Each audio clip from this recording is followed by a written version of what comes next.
എന്നെ സംബന്ധിച്ച് ഒരു മഹാഭാഗ്യം എന്ന് മാത്രമേ പറയാൻ സാധിക്കുകയുള്ളൂ. ദൈവം വലിയ കരുണയുള്ളവനാണ് എന്നതിൻ്റെ തെളിവാണ് ജോർജ് കോവക്കാട്ട് അച്ഛൻ കർദിനാളായി ഉയർത്തപ്പെടുന്നത്. അദ്ദേഹം പ്രീ ഡിഗ്രി പഠനകാലത്തും ഡിഗ്രി പഠനകാലത്തും SB കോളേജിൽ എൻ്റെ വിദ്യാർത്ഥിയായിട്ടുണ്ടായിരുന്നു.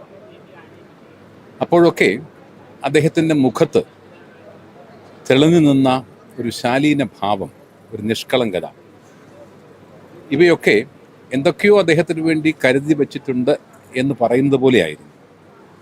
നമുക്കത് വായിച്ചെടുക്കുവാനും സാധിക്കുമായിരുന്നു. ഏതായാലും ദൈവം അത് തിരിച്ചറിഞ്ഞു, സഭയത് കണ്ടെത്തി. ഡിസംബർ 7-ാം തീയതി അദ്ദേഹത്തെ കർദിനാൾ സ്ഥാനത്തേക്കും ഉയർത്തുകയാണ്. വലിയ സന്തോഷം, അതിലുപരി അഭിമാനം കൊണ്ട് എൻ്റെ മനസ്സ് നിറയുകയാണ്. ധാരാളം ഓർമ്മകളുണ്ട്.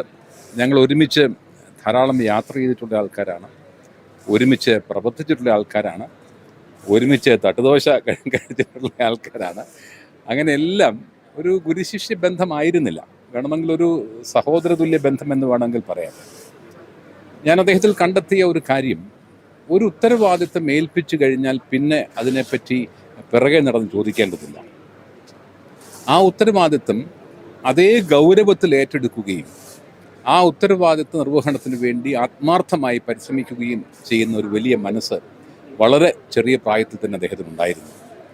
അതോടൊപ്പം തന്നെ കൂടെ പ്രവർത്തിക്കുന്ന എല്ലാവരെയും കൂട്ടി നിർത്തുവാനും അവരെ കൊണ്ടുകൂടി തൻ്റെ ലക്ഷ്യത്തിലേക്ക് എത്തിക്കുവാനുമുള്ള ഒരു മനസ്സ് അദ്ദേഹത്തിന് ചെറുപ്പം മുതലേ ഉണ്ടായിരുന്നു എന്നുള്ളത് എൻ്റെ സന്തോഷകരമായ ഒരു ഓർമ്മയാണ്.